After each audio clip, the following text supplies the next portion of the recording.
So I started searching for an e-bike and did an awful lot of shopping online.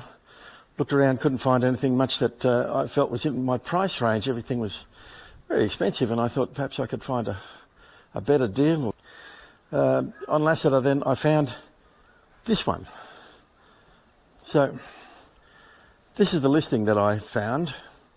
It shows the bike, and then there's a hero shot of the bike that they put up on the listing site, and that looks like this when you buy the bike.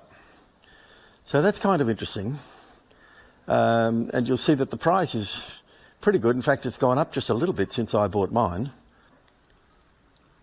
How did it all come? Well, the bike was a little bit late getting here, but it finally arrived about 3 or 4 days after when I expected it, and then the much awaited package arrived, and there it is.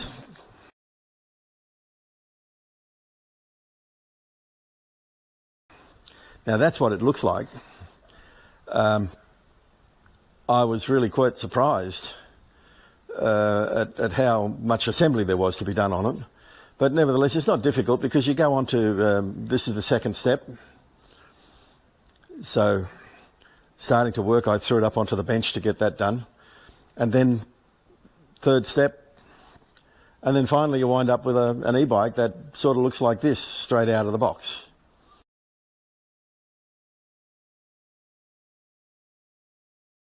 And that's all you need to do. You don't need to do anything more. You can just ride that bike perfectly well, do everything that I do on my e-bike right now, just with that bike straight out of the box. And it's pretty good. In my opinion, pretty good value.